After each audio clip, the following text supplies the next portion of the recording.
Okay, we've just come in from outside and we brought our system in. It's full, but first I'm going to show you, if you don't have a hose bib outside, how you can pre-charge the unit in the house on top of the kitchen sink. First, let's make sure that you have a nice padded absorbent, either a towel or in this case here it's a ShamWow. And just in case we've got any water dripping, we're going to protect the granite counter, keep it from scratching it, and absorb any water to keep it from running off the floor. I'm using just a traditional two-line diverter valve here, where I can attach this off the tip of the faucet. In this case here, we've got a perfect scenario where I can remove the aerator, adapt one of the many adapters that come in this particular kit, and I'm going to screw this on.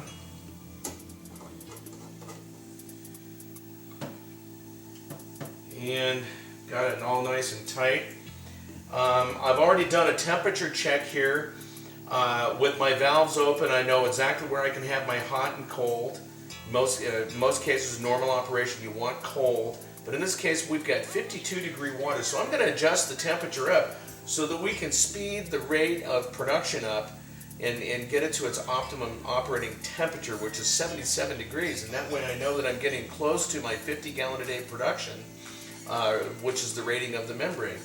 Keep in mind, you installers, that every 1 degree of Fahrenheit, less than 77 degrees Fahrenheit, you lose approximately 2% of the rated production rate. So if I've got 52 degree water, 2% times that, I've lost production of approximately 50% of my rated 50 gallon per day membrane production rate. So technically speaking, under these operating temperatures, I'm going to get about 25, 26 gallons of production per day. Now in the summertime, when the water temperature increases at this particular property, it'll probably get up to about 60, 62, maybe even a little bit warmer. So don't worry about that. But right now what we're going to do is we're going to turn our feed lines on. We're going to find out which two of these lines is the feed line. And it is the top.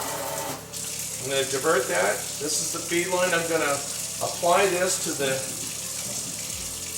the regulator. And then I'm going to divert my flow. I'm going to optimize my temperature. I'm going to bring my HM digital meter back. I'm going to get a temperature reading. And I've got 75 degrees. Divert the flow. I have 75 degree water at 256 parts per million feeding the system. I have my D line with a nice little heavy shutoff valve, just so that my D line can hang down into the kitchen sink so that it's not drooling all over the place here. And what I could do in this case here, because of this particular type of diverter valve system, I know that the opposing line here is a drain line off the tip of the faucet. So what I'm going to do right now is demonstrate by pushing in the collet of the D line and pulling my little weighted device out and attach my waistline. And now if we can focus in on this, my waistline's dripping into the kitchen sink. So I have feed going to it and I have waste. Here my FA2 is still attached. And right now I'm going to just verify one more time. I've got water coming from the system.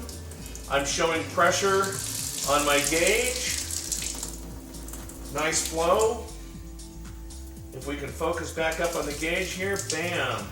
There we go. We're at zero back pressure. My waistline is open and clear to the drain.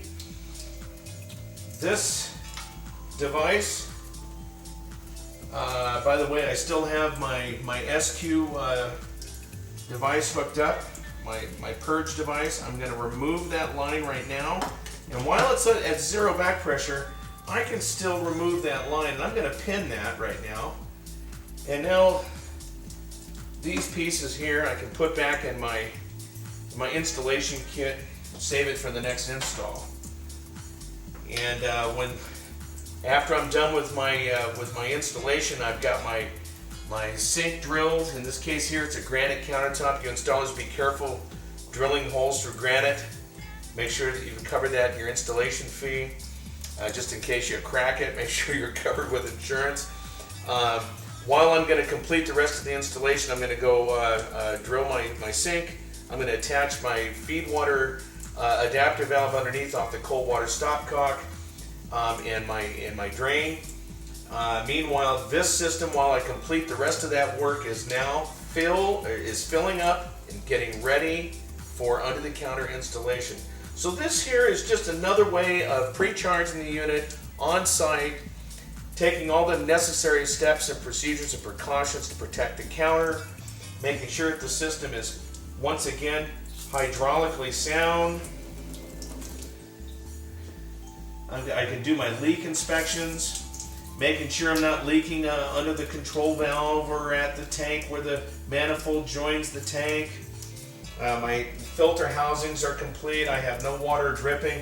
And this way, it's in front of you while you're doing the rest of your work, and you can actually witness and verify that everything is nice and sound. It's a good practice to do this type of thing. Now, when the system is full and shut down, once again, we will register pressure approximately just a hair above line pressure that we witnessed out front as being 50 pounds. And on the PW gauge, when the system is full and the bladder is full all the way to the last drop and it's pushed out all of the squeeze water, we will see just a hair above line pressure on the PW gauge. And all you have to do is bleed the pressure off by turning the feed valves off or the diverter, break the pressure at the FA2 line. This gauge will drop, remove my gauge and repin it, and the system is full and ready for shutdown. Now, it's always good practice to keep in mind that if you're hooking up an ice maker, make sure that the ice maker line is turned off prior to starting up on a dry start. This way, we're starting up a wet start. It would be okay if this is full and shut down. You can turn your ice maker line on when you convert this from countertop here to underneath the kitchen counter. Once again, turn the ice maker line on, go back to the refrigerator, remove ice cubes from the ice cube tray, turning on the ice cube machine to clear any air that may have been drawn into that line so you can evacuate the air and get the ice maker line completely sound with water. And that's it for the in-home pre-fill.